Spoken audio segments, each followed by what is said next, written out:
kind of gave you, like you said, that excuse to kind of continue traveling, if you will, or living vicariously through these people that you were speaking to on your podcast. So, yeah, I'm definitely glad you did it, even though it's more dormant right now. But like you said, it's evergreen conversations. And I definitely felt like it listening to it. I don't feel like, that they were 2, 3 years ago or anything like that.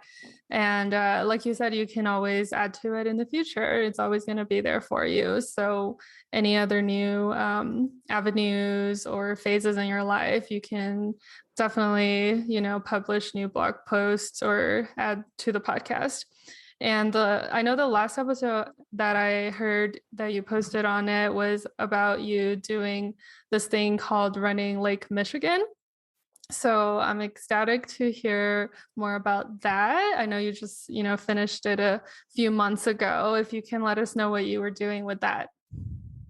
Yeah, so I was planning to make more podcast episodes because I think in that one I'm like, this is just the introduction. I'm going to do some more. And then it didn't happen. Just it got crazy planning and during the actual run, possibility of a podcast episode wasn't really possible. But yeah, so running Lake Michigan was an idea I had. I It was an idea I had to really challenge myself to a level that I hadn't even come close to with running and beyond. So I guess kind of the timeline how it happened was in July of last year, so July 2020, I did this running challenge called the Calendar Club, which is each day of the month you run that many miles corresponding to the day. So July 1st, I ran 1 mile, July 2nd, 2 miles, July 3rd, 3 miles, so on and so forth, all the way until the end of the month, which July was 31 days. So the last week of that, you're doing 25 miles and 26 miles and 27. So that was a really cool way to challenge my abilities in running. And I mean, I really didn't know if I was going to be able to complete it. It sounded super, super challenging. And I got through it relatively easy, relatively easy. Like I felt good throughout, nothing too painful or I just was really surprised by how well my body held up. And during my running career, I've followed some people who've done things that just like blow that out of the water, like people who've run across America, and they've been, doing 40 plus miles a day for 75 days. So I was seeing these people do this while I'm training for like one day of 30 miles. And I'm just thinking like, how is this possible? Like, there's no way that people can do this. But I was watching it happen, on Instagram or whatever.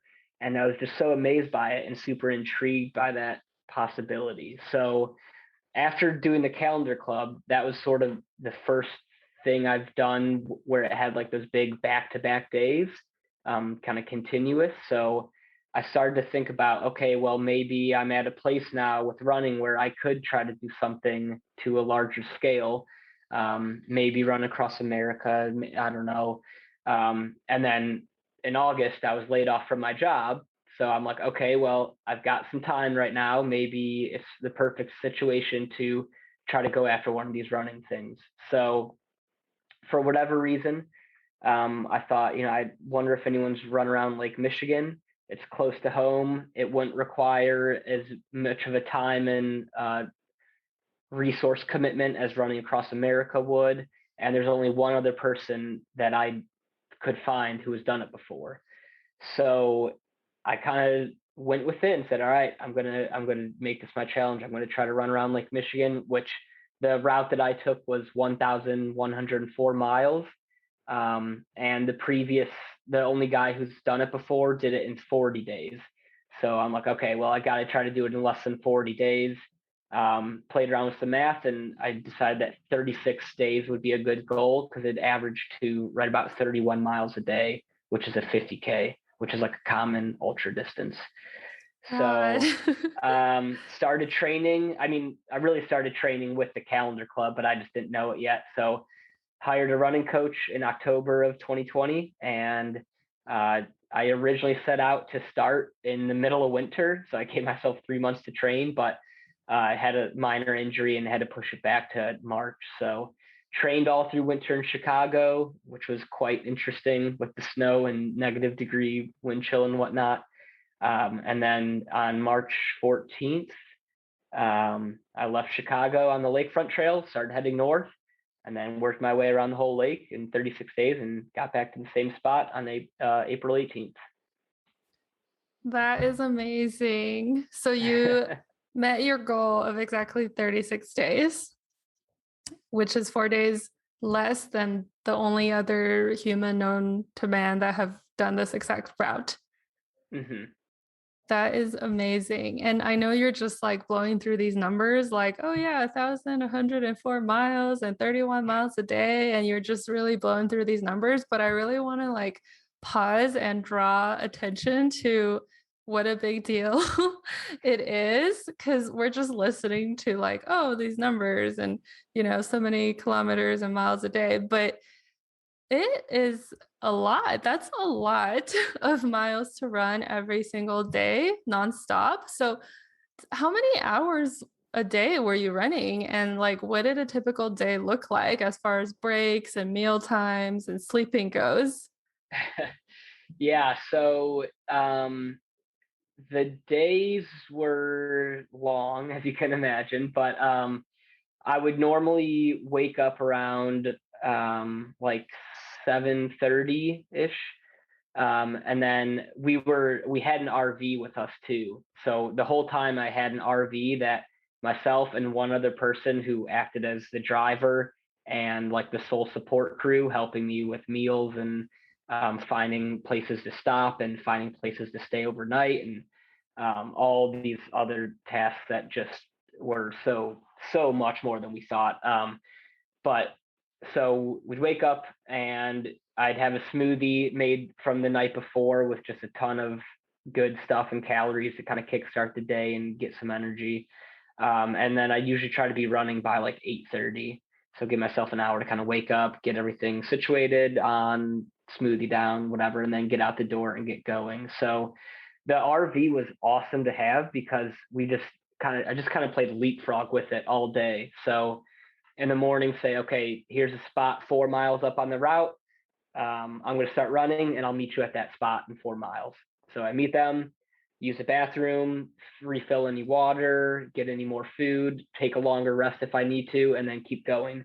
And usually like anywhere from 4 to 8 mile increments. And we just did that the whole day until we got the mileage for the day. So early on, I tried to like ease into it a little bit with closer to like 28-mile days. And then after like day 11, 12, I kind of started getting into closer to like 31 to 40 miles a day, depending. But early on was just really, really, really bad. Like my body was just so beat up, and it was pretty beat up going into it from training. I had like a lingering issue with my right leg, just from so much training. Like to give an example, there's a 4 week period where every weekend for the training, Friday, Saturday, Sunday, I would have a minimum 4 hour run. So normally Friday was 4 hours of running, Saturday was like closer to 5 hours, and then Sunday was like 5.5 to 6 hours, which for me at the pace I was going was at least a marathon plus. So that was just the training to like get ready for these big days. And, my body definitely took a beating through that. So my right leg the muscles were so tight in it, like from the get-go, that the muscles were locking up and pulling on the tendons in my knee, and anytime I'd get close to like 5-6 miles, like it would just hurt a lot. So I went into it with that, hoping that it would just kind of work itself out, because I've had stuff kind of like that before that seems to figure itself out. So I was just saying, all right, we're all in, we got to figure it out. But yeah, I mean, there were some of the early days, like days 2 through 10 were really, really tough. There were some days where I walked probably 98% of the steps, was dealing with just all different types of weather conditions. I had my left ankle blew up to about the size of a melon. It was so swollen. And then meanwhile, I'm still dealing with the issues in my leg and my right knee. So early on was very, very challenging. And I felt like every day was harder than the last, and just every possible shit that I could get thrown at me was getting thrown at me. But then by kind of day 11, hit a little bit of a turning point, and was a lot better from then on, and was pretty much running the whole days from then on. So it was a weird start for sure. Well, I'll give it to you for having optimism, thinking, oh, I already have this muscle tendon issue in my knee, but it'll figure itself out somewhere along the way in this month. Pretty much. Okay, so terminology wise, a marathon is 26 miles. Am I right? Yeah, 26.2. Okay, and then you were running 31 miles a day. I average, yeah. Oh, yeah, so you were doing 5 miles above a marathon's distance every day for 36 days. Yes. Have you heard of anyone else that does this? Yes. Weirdly, yes. Okay, I guess I just have sedentary friends, including myself. I'm talking about myself. Yeah, I mean, like I said, there's a few people who've run across America, so I've followed some people like that. So, but it's pretty uncommon to find people who've done stuff like this. And there's some just absolutely insane races out there. Like there's this one, it was a 250-mile race in Arizona. It was from like Flagstaff to Phoenix, or maybe the opposite way, Phoenix to Flagstaff. And so there's some huge races out there that the numbers just baffle you, and you're like, this is how is this possible? Stuff like that. I mean, the longest single day race I've done is a 50 miler. Still to this day, then that was a 1 day race. So I've never, a lot of people aim to do like 100-mile race and some other bigger distances, but yeah. So I mean, there's people out there who do big stuff like this. You just got to find them, and I think it's becoming a little bit more prevalent or popular. I think more people are realizing that they can do things like this, and they want to push themselves, and they have a lot of kind of untapped potential if they're willing to kind of go out and do that. And don't do that overnight. You definitely need to build up, like but I mean, I think I'm a good testament that you don't have to follow a traditional path to that. From going from a half marathon in September 2018 to doing 31 plus miles a day in 2021, you can get there quicker than you think. Yeah, that's definitely a testament, knowing that, you didn't always start out being a runner right off the bat, like, cross country or whatnot in high school. So you barely started a few years ago. So that's definitely encouraging to hear. But still, that is really crazy, and I cannot even imagine. So you are considered an ultra runner. So there's such thing as an ultra marathon, right? How many miles is that?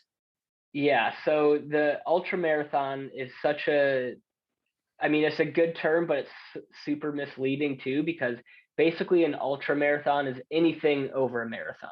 Okay. So if you do 27 miles, you've run an ultra marathon because you've done more than a marathon.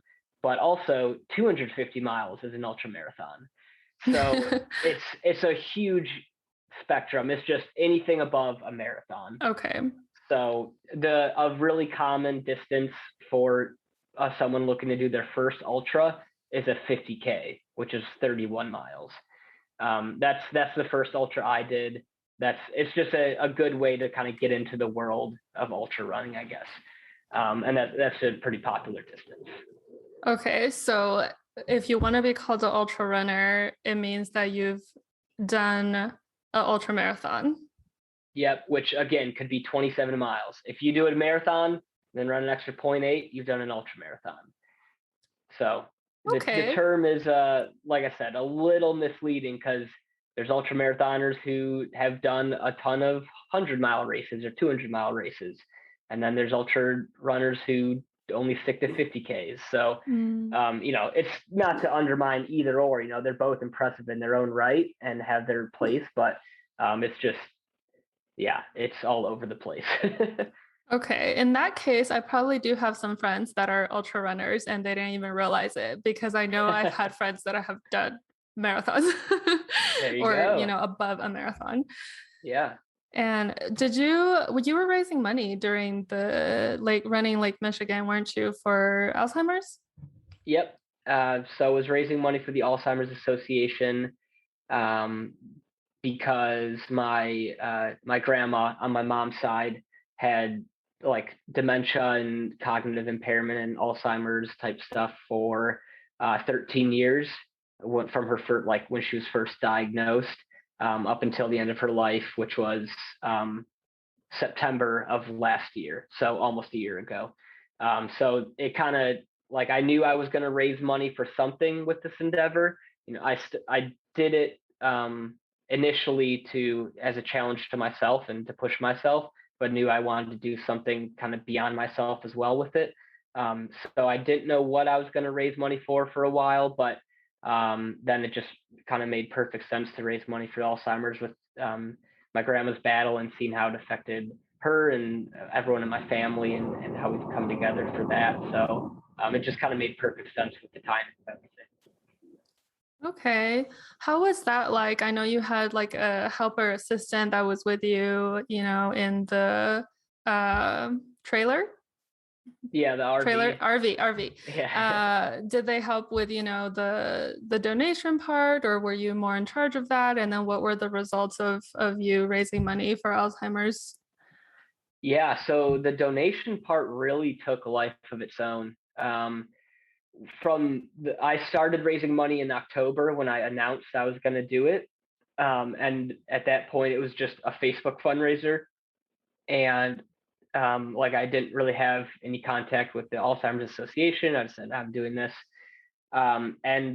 So before I even started, like the day I left, March 14th, the fundraiser had already reached $25,000, which was mind-boggling to me, because my goal was initially $5,000, knowing that I would probably hit it and I would raise it to like 10,000 or something. But I hit 5,000 in a matter of weeks from announcing it. So I'm like, oh my gosh, okay, I need to raise it. And one of the coaches that works at this place in Chicago called Edge Athlete Lounge, her name's Robin. And I was talking with her right at this time, and she's like, raise it way higher than you are comfortable with. Like, do it 25K. I'm like, I'm like, oh my gosh, that's so much. Like, no way I'm gonna reach that. She's like, no, do it. Like, you're doing a big thing. You need a big fundraising goal. So I'm like, all right, I'll do it. Um, so yeah, then we reached 25,000 before I even set foot on the run. And then during the run, it went up, just kept climbing. People, they'd see the RV. I had a big decal on the back. I'll send you a photo of that as well so you can throw it in. But I had a big decal with the info about the run, with a QR code so you could scan and donate right there from your phone. And just people throughout sharing the message. I mean, I had so many friends and family members and people from the Alzheimer's Association just share it on their networks, which brought in so much. Like, most of the donations are people who I don't know or have maybe met once, or so it was just amazing to see how many people were willing to donate to that, which just is a testament to how wide-reaching the disease is. It was amazing in a way, but sad, because so many people are affected by that and have a story or have some sort of connection with a parent or a grandparent or friend who have been affected by that. So ultimately, the fundraiser is actually still open, I think, and we are like just under $70,000. So blew all my goals out of the water. Is just truly incredible, and was so amazed by people's support and generosity. That is amazing. That's so inspirational. So it was something that, you didn't even you didn't even have it in mind at first. You were just thinking, oh, I'm gonna run around Lake Michigan. And then why not couple that with a amazing cause and something that you did for your grandmother?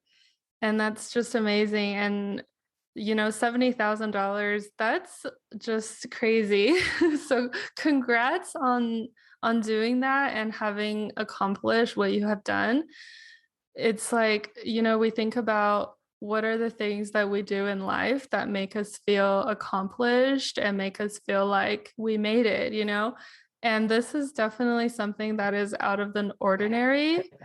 It's not, oh, I got an award at my job, or, I got a promotion, which all of that is great as it is, but this is something that you did all on your own with really no guideline on how to accomplish it. And look at the support that you had behind you. Yeah, that's when we mentioned my parents and how I've put them through some tough situations and their willingness to support me. This was definitely maybe the top one, after leaving for 9 months to go travel solo. I know that was definitely a little stressful for them to just have to kind of watch that and worry about my safety. And then to do something like this where they were worried if I'd be able to walk again or if I was just going to absolutely wreck my body. So I think early on they were a little like, oh gosh, what's going on? Like, is something wrong with our son? But once they saw how serious I was about it, and like I built the website and they saw how good it looked and kind of the message, I think they quickly got on board and were willing to support. So again, that's one of those things that I'm grateful I don't have to stress about having, if they would have disowned me or thought, we're not supporting this is too crazy. That would have added a whole different level of stress and maybe I wouldn't have done it, So again, that's something very grateful for in my life. Yeah, really good on you because, I can see a lot of people saying that, oh, it's too difficult. There's, I have obstacles, I have family obligations, whatnot.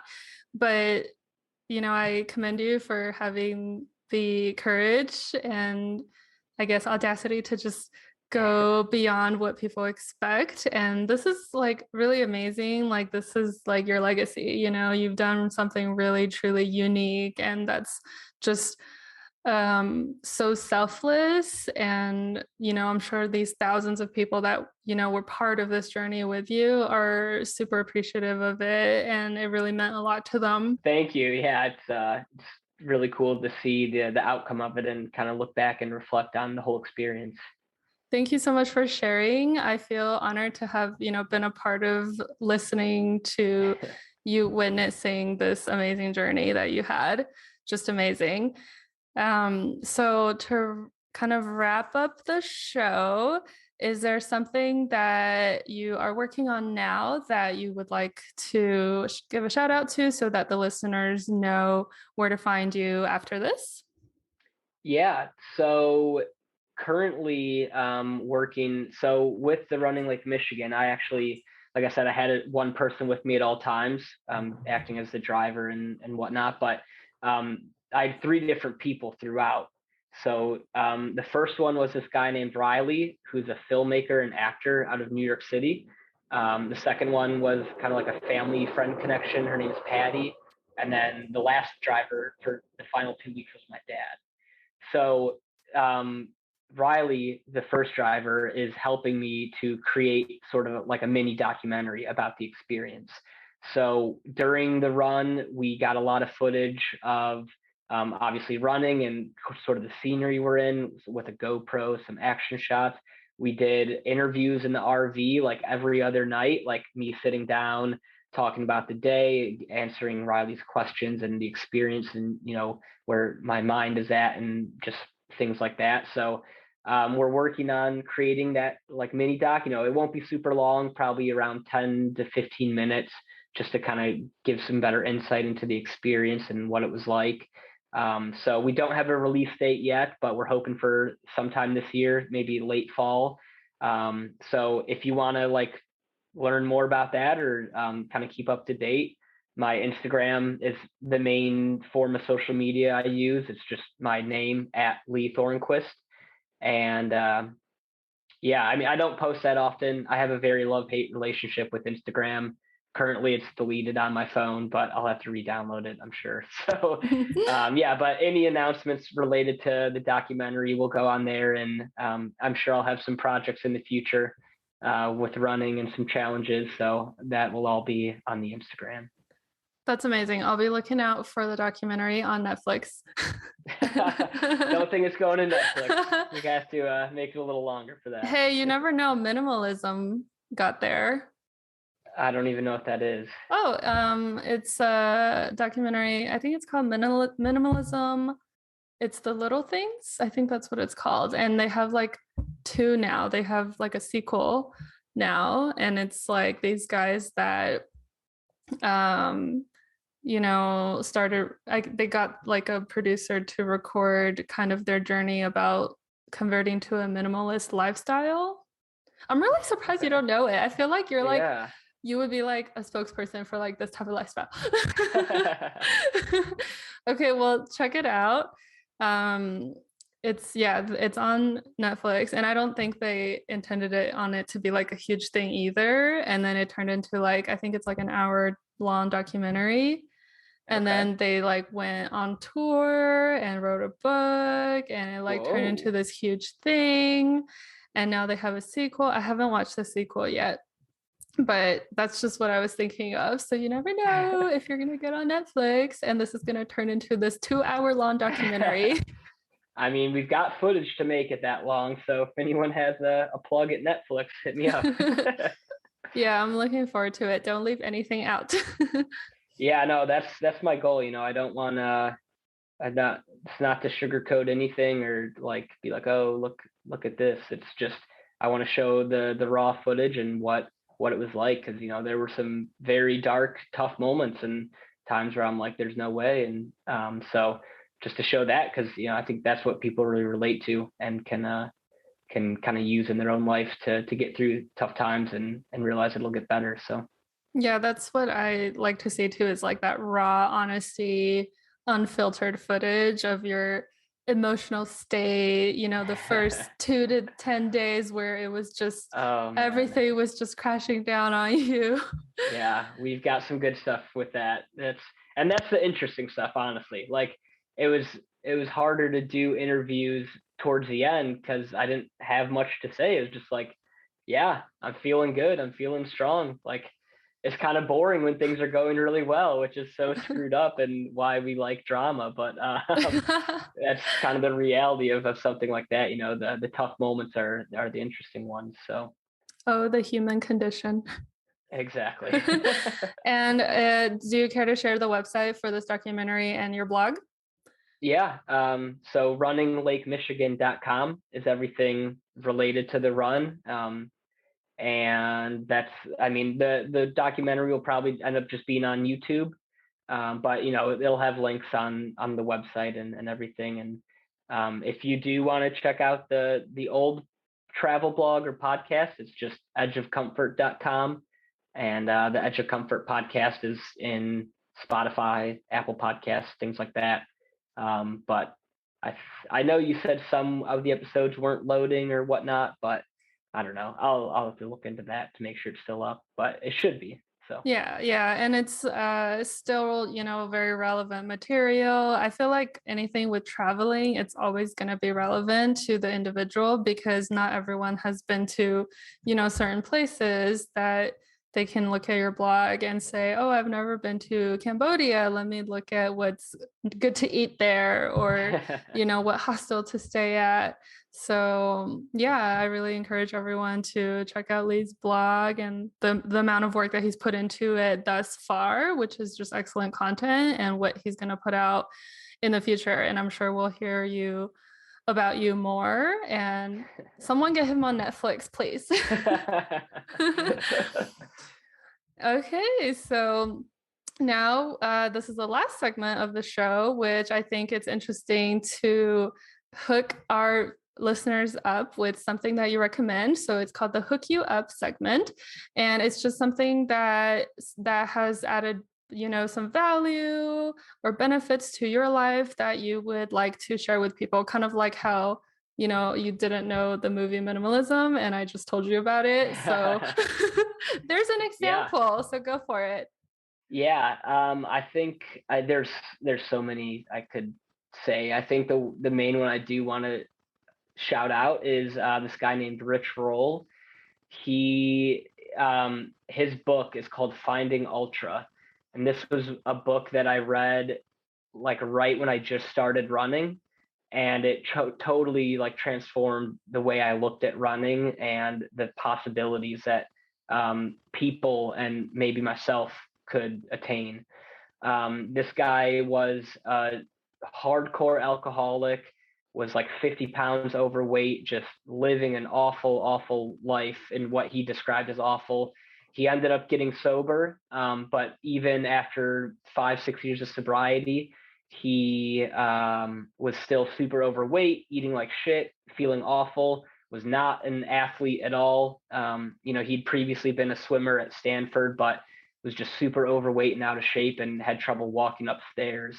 And it's about this total transformation. He went from that to absolute like running god, essentially. Like if any like long distance runners or ultra runners, like they know of Rich Roll just because of what he's done. And he ended up doing and competing in an event called an Ultraman, which is a double Ironman. So it's like 5 mile swim followed by a 224-mile bike ride or something, followed by a 52-mile run, a double marathon. So just, going from that to super overweight alcoholic to doing that. So that is a book I highly recommend. It's super like it's kind of has a spiritual element to it, and just really easy read. Even if you don't care about running or don't want to run, I still encourage you to read it. It's just a good story in general. And then he also has a podcast called the Rich Roll Podcast. Just incredible conversations. He's got a lot of good guests on there. Some you definitely would recognize the name, and just gets people in like super. He's able to. I don't know what it is about him, but he's able to really get people to open up and be vulnerable and share a lot about their lives and stories. So every time I listen to an episode, I always walk away with some nugget of wisdom or some tidbit or something new to look at or to explore. So highly recommend both his book and podcast, and bet you'd find some value from either or both. So is the Ultra Ironman, is that what you said? Is Yeah, that, it's called the Ultraman. oh, the Ultraman. Okay. Is that done in one day? It is. I don't know if it's stages or if it's just you once you start, you figure out however much you want to do. So I know he slept at some point, probably split up the bike a little bit because it is. I think it was in Hawaii. So the swim takes that's the shortest. You can do that in a few hours, and then the bike I think took him. He did a big chunk of it, then slept, and then did another chunk, and then the run. But I don't know if it's required stages or if it's just once it starts, go however you want to about it. That's amazing. It kind of sounds like maybe a double triathlon to me. Is that kind of what it Yeah, is? it's a double Ironman essentially. So the Oh, okay. Ironman's like the mecca of triathlons in a way. Mm-hmm. So it's a double one of those. And Double. even since then he's done some other insane endurance challenges too. So that's just the one he talks about in the book most. Yeah, those are great recommendations. I feel like Rich Roll is a little more mainstream now. I definitely see his Hmm. name pop up more often and what he's done with the podcast. I've listened to him back, maybe 7 years ago. I heard about him because that's when I was looking into veganism. And Yep, yeah.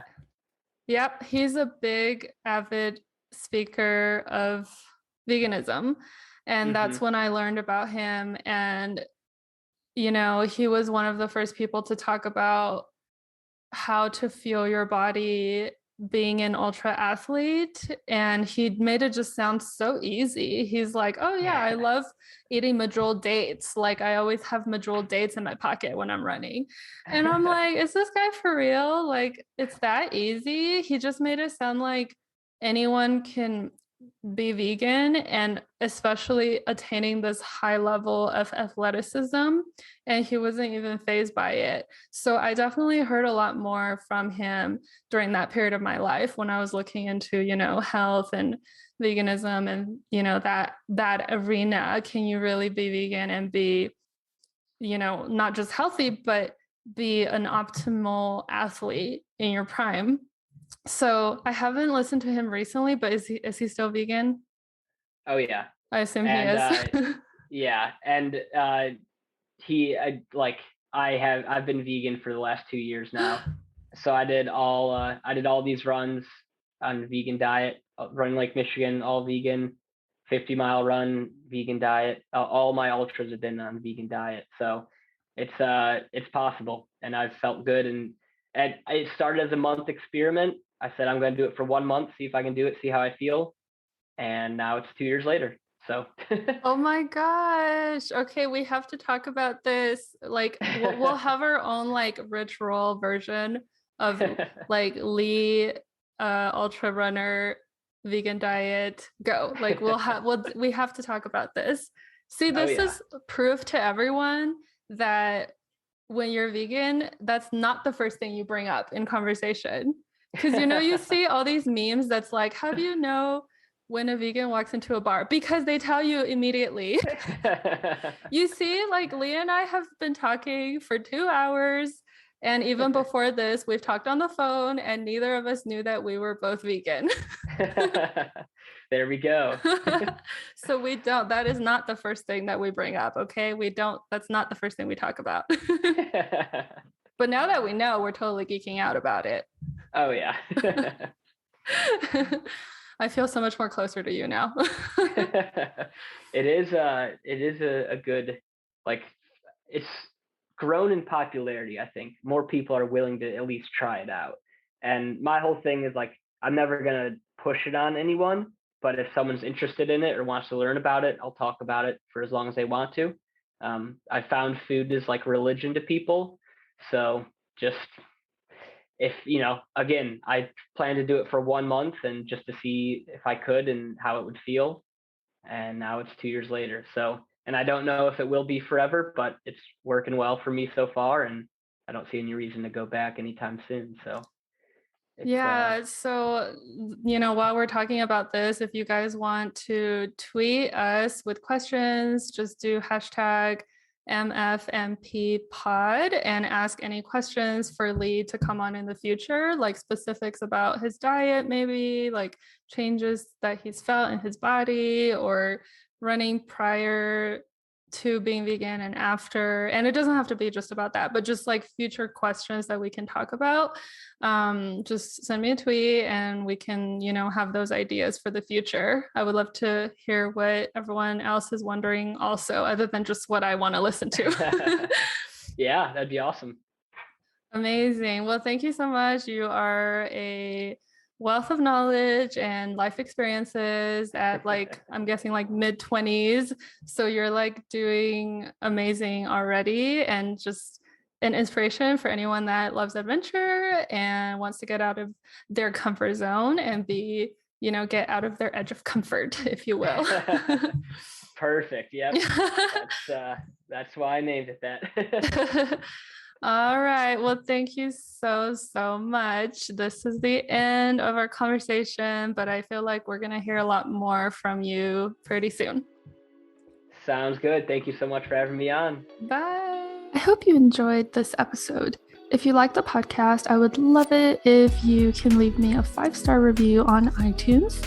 Follow me on Instagram, Twitter, Facebook, and Pinterest at MFMP pod. And consider supporting the show at patreon.com/MFMP to gain access to exclusive content and bonus perks. And to keep the conversation going, you can tweet me to ask a question or share a comment about what you heard. I would also love to see you post stories to Instagram or Facebook of you listening to the pod or trying any of the activities or recommendations introduced from the Hook You Up segments by my guests or myself. Tag me in your stories or posts at MFMP pod so I can see and maybe also share along. Until then, stay tuned to hear more from the many faces of many places.